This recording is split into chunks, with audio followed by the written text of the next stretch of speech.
What's going on, vinyl community? Welcome to another video with the Record Spinner. This video is going to be a really big one, and I am kicking off 2021 with an absolute bang because in today's video, I'm going to be doing an analysis of Pink Floyd's Animals. Back when I did my Pink Floyd studio ranking video, which if you haven't seen it, be sure to click the icon in the top right hand corner.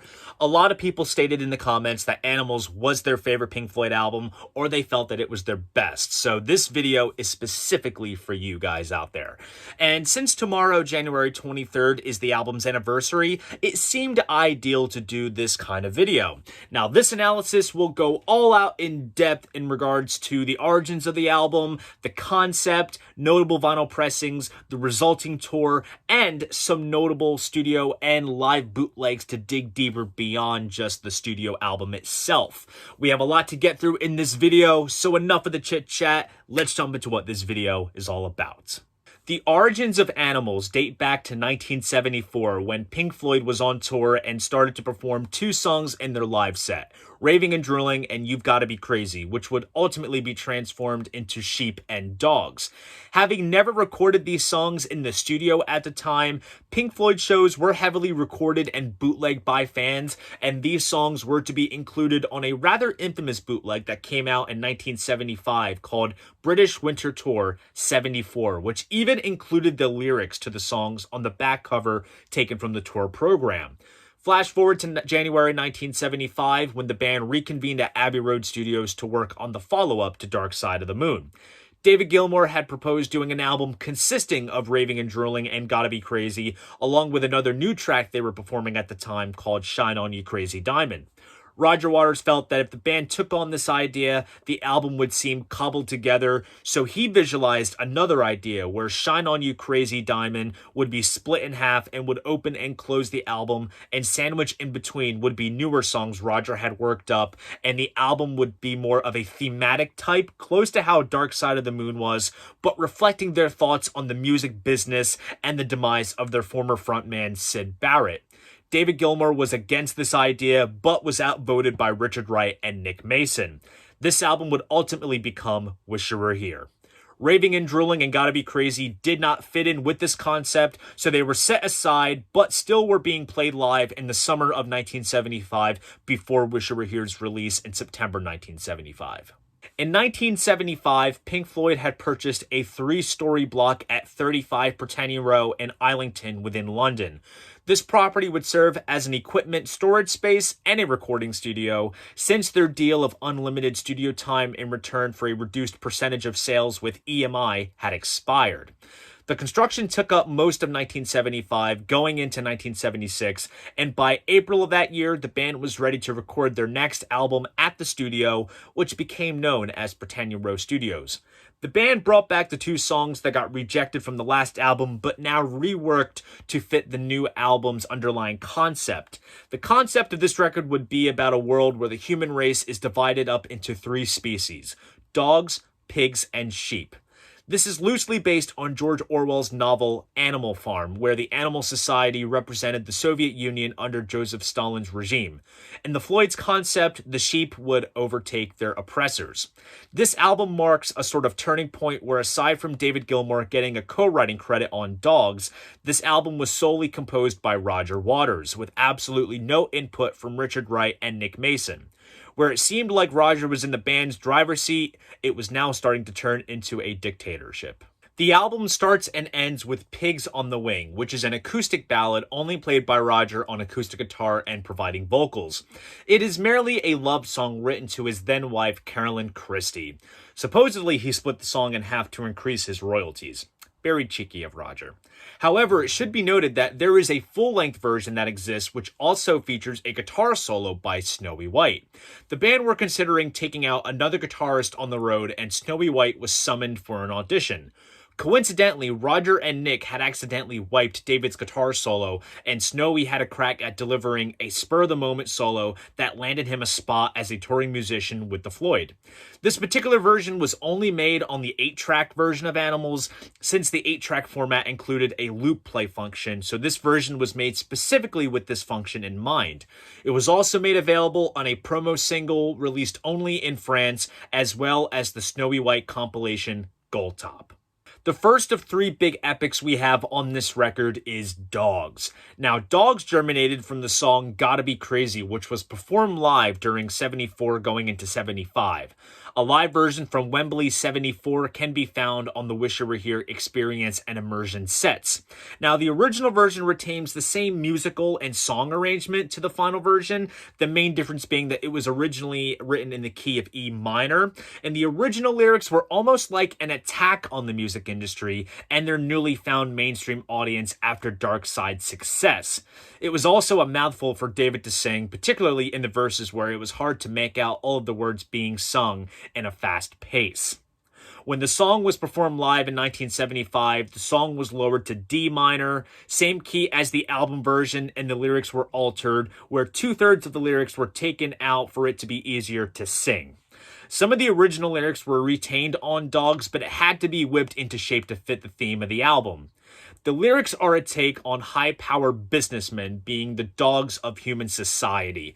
The first 2 verses look at him being very charming with his club tie and firm handshake, but he is also looking to pick the easy meat with his eyes closed so he can stab them in the back. The next couple of verses describe the emptiness of his existence and how he will turn into a sad old man who will be dragged down by the stone. The final verses focus on how the business life can be relatable to an actual dog, such as being fitted collar and chain and being trained not to spit in the fan.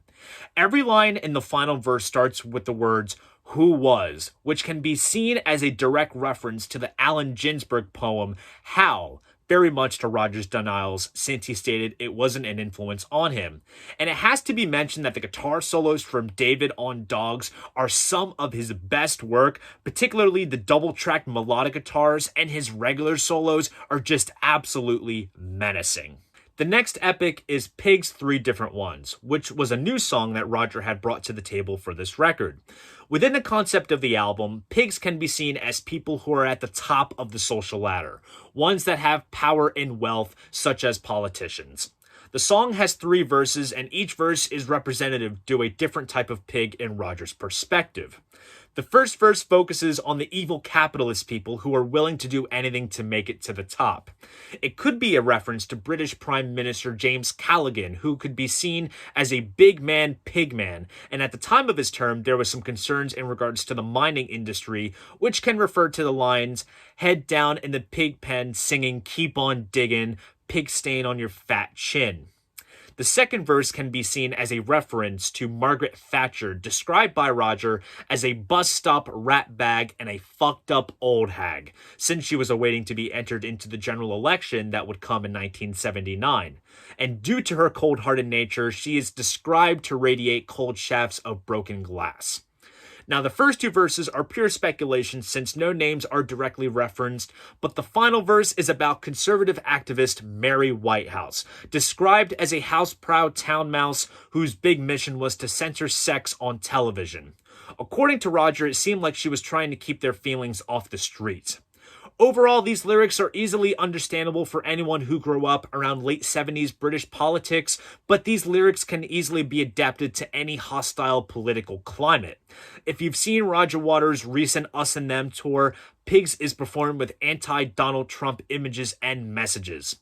Musically, the song is basically Have a Cigar Redux with its bluesy, funky riffs. Roger Waters plays rhythm guitar, and David Gilmour provides 2 syncopated bass solos played on a fretless bass, and he also does a guitar solo using a talk box to mimic the sound of pigs. The last big epic is Sheep. Sheep germinated from the song Raving and Drooling, which was performed live during 1974 to 1975. A live version from Wembley 74 can be found on the Wish You Were Here Experience and Immersion sets. The original version was more of a jam-based song which had a loose structure but was retained on the final album version. The original lyrics were about a man who was raving and drooling, or being insane. The lyrics were a bit sparse, but some of them did end up on Sheep, such as falling on necks with a scream and having looks of terminal shock in their eyes, along with a line about zigzagging their way through memories of boredom and pain in Pigs on the Wing. The lyrics ultimately had to be whipped into shape to fit with the underlying theme of the album. Sheep are seen as being mindless individuals, those that follow the leader down well-trodden corridors into valleys of steel until they are led to the slaughter. Some people say that this part of the album's plot has to do with religion, which leads into the middle section of the song, which contains a modified version of Psalm 23. It starts off traditionally with "The Lord is my shepherd, I shall not want," but it takes a twist when "He maketh me to hang on hooks in high places, and converteth me to lamb cutlets." While this reworking is very sinister, it takes on a satirical turn when it is said that the sheep master the art of karate to rise up and make the bugger's eyes water. And this is where everything sort of ties in, because in biblical terms, pigs are seen as being unclean, and within the context of the album, pigs, being those of wealth and power, can disguise themselves as good shepherds, leading the mindless sheep to their ploys, like television evangelists, but that's just a small factor. In the lyrics to the first verse, it says, "You better watch out, there may be dogs about." So it is the dogs that are fueled by the pigs who are pushing the sheep to not interfere with their own proceedings. And this oppression charges the sheep, where wave upon wave of demented avengers march cheerfully out of obscurity into the dream of taking over the dogs, almost like the overthrowing of a government. But even with that said and done, their new world order takes on the form of those they had just taken down by ordering everyone to stay home and do as they're told and to get out of the road if they want to grow old. So the process begins all over again. Musically, it opens with an unaccompanied electric piano solo by Richard Wright, which he got shamefully robbed of a writing credit for. It is backed by a pulsating bass rhythm that is reminiscent of One of These Days and the Doctor Who theme. And the verses, Roger's held-up vocals get cross-faded with Richard's synthesizers, and Richard provides some great textural organs and synths in the middle section. And then at the very end of the song, David delivers that majestic guitar solo that gets repeated as the song fades. Now let's talk about the album artwork. The cover was designed by Hypnosis, which comprised of Storm Thorgerson and Aubrey Powell, and is a photo of the Battersea Power Station with a pig flying in between the towers. Now there is an entire backstory as to how this album cover came to be. The concept of the cover came from Roger, since he always drove past the power station when he lived around Clapham Common. The company Balloon Fabric and artist Jeffrey Shaw had designed a 40-foot-long balloon of a pig that was named Algae. On December 2nd, 1976, a crew of over 10 photographers were stationed all over the power station to shoot photos for the cover. It was at the suggestion of Pink Floyd's manager Steve O'Rourke that they should hire a marksman that would shoot down the pig in the scenario that it would escape. It's been said that there were inflation issues with the pig and problematic weather, so this attempt was abandoned. Everyone reported back the next day, with the exception of the marksman. The pig goes up, and how ironic that of all days that the marksman wasn't present, the pig escaped. It flew over Heathrow Airport, and air traffic controllers reported sightings of a flying pig. The pig ultimately landed on a farm in Kent, and the farmer was furious because the pig was scaring his cows. Guys, I just had to use this photo. Then on the next day, everything went to plan. The marksman was present, the photographers, along with a film crew, and the pig went up as planned. But what became the cover was a composite of a picture of the building on the first day, with the dark, ominous clouds obscuring the blue sky, and the pig imposed from the third day. So this could have easily been a mocked-up Photoshop job, but at least the experience gave way for a rather intriguing story. The gatefold sleeve features various monochrome photos of the Battersea Power Station and its various stages of dereliction. The record came housed in a printed inner sleeve with the song lyrics and a very unique typeface being Nick Mason's own handwriting.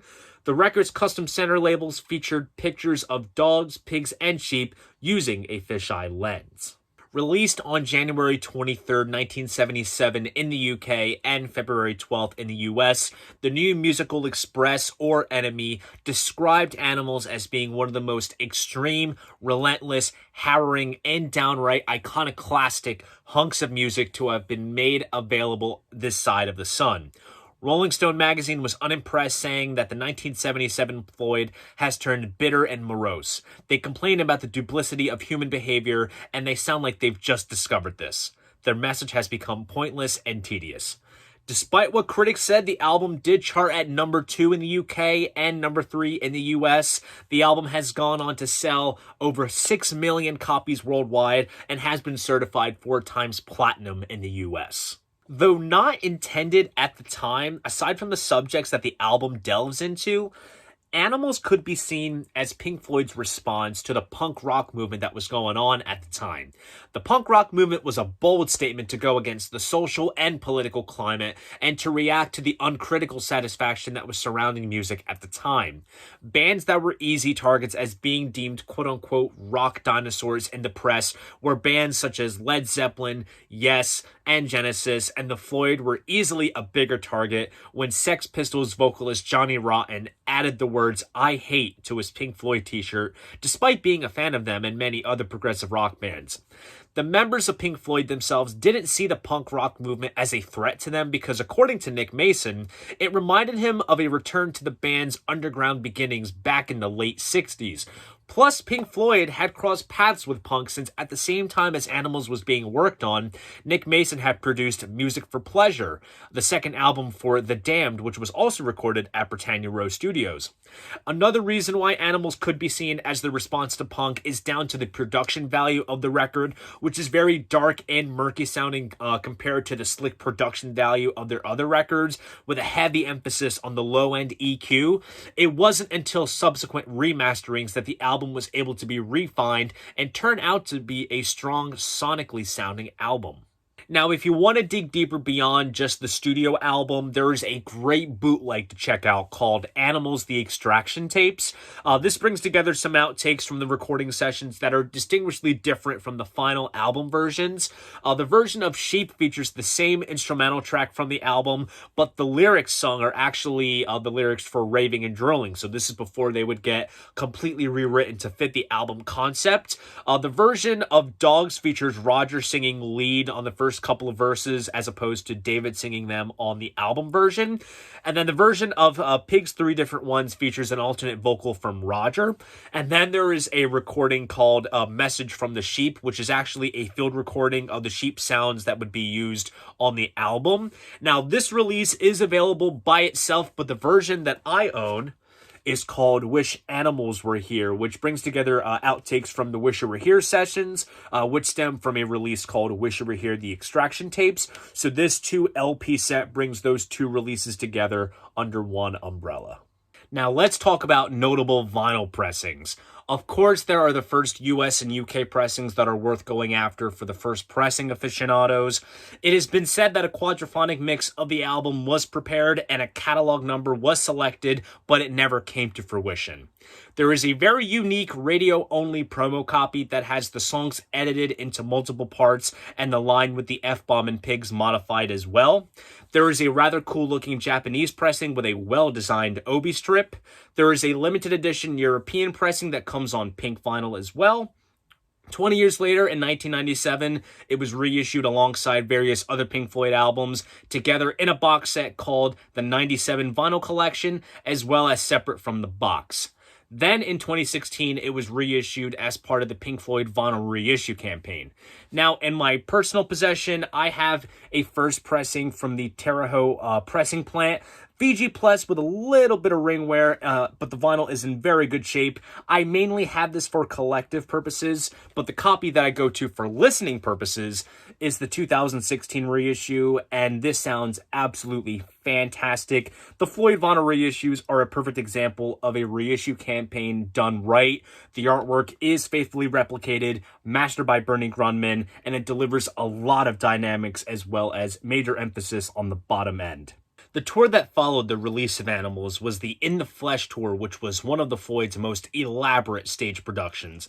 Stage designers Mark Fisher and Jonathan Park were brought on to work together for the first time, the same team that would design The Wall years later.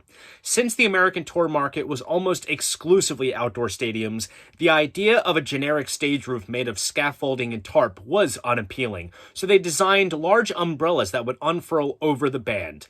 This also allowed for large inflatables with built-in lighting to be flown above the stage. These inflatables consisted of a family with 2.5 kids, a television, a Cadillac, and a refrigerator of sausages. At the end of Sheep, little inflatable sheep would be shot from cannons on the side of the stage and would fly upon the crowd. During Pigs, an inflatable pig would fly over the audience on a cable from the stage towards the mixing and lighting boards. For outdoor shows, roadies would fill it up with propane and set fire to it. So much for public safety. For the second part of the show, the band's circular screen would have screen films projected, and around the screen were lights and cherry pickers that had both lights and pyrotechnics equipped. The finale of the show was the rotating mirror ball that would rise behind Nick's drum kit, where spotlights would hit it and create prisms of light that reflected all over the venue. While this show was ambitious for its theatrics and effects, the tour was a miserable one for Roger. He was starting to feel this disconnection between the band and its audience, feeling that the audience weren't listening to the music and were there for the party that ensued. Most fans would sneak in fireworks and set them off in between songs, where Roger would get furious and address the crowd using not-so-nice words. Everything came to a head on July 6, 1977 at Montreal's Olympic Stadium, where Roger got so furious with an erratic fan that he spat in their face. Feeling remorseful about it afterwards, Roger voiced the idea of building a wall between himself and the audience. If only anyone knew what would have come out of that idea, but that's another story.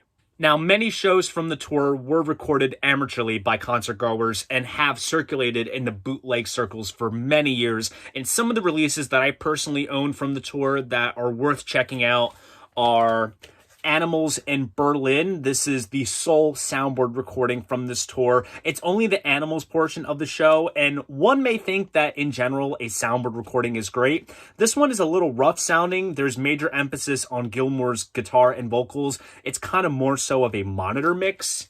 I also have Live in New York City. This is one that pops up quite often. This features the Wish You Were Here portion of the show. It's an audience recording that sounds generally quite good. If you are looking for the crown jewel of Pink Floyd audience recordings, you must check out the show from Oakland. It is a brilliantly recorded audience recording that you would swear that it was a soundboard recording. It has been bootlegged under the title A Great Set. The show from Montreal where Roger spat on the fan has circulated via a very good audience recording, and it has been bootlegged under the title Oink Oink Woof Woof Ba. If you are in the market for a little sampler of various recordings from various shows, I do recommend Memories of Boredom and Pain. This brings together material from Montreal, Paris, Boston, New York, Oakland, and Fort Worth. This is worth it alone for the version of Pigs on the Wing, where Roger yells at the crowd for setting off fireworks. Oh, for fuck's sake, stop letting off fireworks and shouting and screaming. I'm trying to sing a song. Now, before I end this video, I need to ask this one question. Where is the box set? So it has been said that a 5.1 mix of Animals has been completed. It's done and it's ready in the can, but it is currently being held up because of the ongoing Waters versus Gilmour issue that has ensued for the past 30 plus years. But I can also kind of understand why, because let's take a look at some of the other notable Pink Floyd releases that have come out in recent years. The early years covered the pre-Dark Side era, which basically Nick was pushing to get out. And then the later years covers the post-Waters Gilmour-led era, which David spearheaded. Both audio content was mixed and handled by the Floyd's sound guru, Andy Jackson. So basically, anything that comes out under the Pink Floyd umbrella is going to be handled by Andy under David and Nick's approval. Now, the 5.1 mix of Animals is done by James Guthrie, who also handled the Dark Side of the Moon and Wish You Were Here surround sound mixes both of which are available separately as well as in their respective immersion box sets. And perhaps because Roger has more of a say in regards to the albums that he had a heavy hand in crafting, makes the whole ordeal of releasing these things more difficult.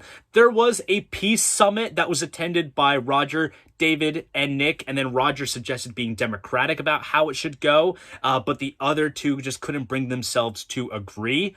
Perhaps it is something that we can see get released sometime in the future, but since Guthrie has mixed it, chances are we won't see a stereo remix of it like Jackson does with his releases, but it would be something ideal to get since Animals has always been the underdog in regards to the Floyd's production values. And then in terms of the extra material, the Extraction tapes are perfect alternate renditions of the songs, the full Pigs on the Wing as well. And then for the live material, it's been said that every show was recorded on a Nakamichi stereo cassette recorder. These are more than likely monitor mixes, just like the Berlin bootleg that I just showed you. So perhaps we could see a salvageable show released from the tour, or they could track down the source of the Oakland audience recording, since that is absolutely worthy of getting an official release. And then they can stuff it with the usual Pink Floyd box set trappings, you know, booklets, replica tickets, stage passes, vinyl singles. Hell, they can even give us a mini inflatable pig. But of course, the box set idea is solely my opinion, since the 5.1 mix could get a sole Super Audio CD or Blu-ray release, but it is something that hopefully comes out very soon in the foreseeable future. So there you guys go. That is my analysis of Pink Floyd's Animals.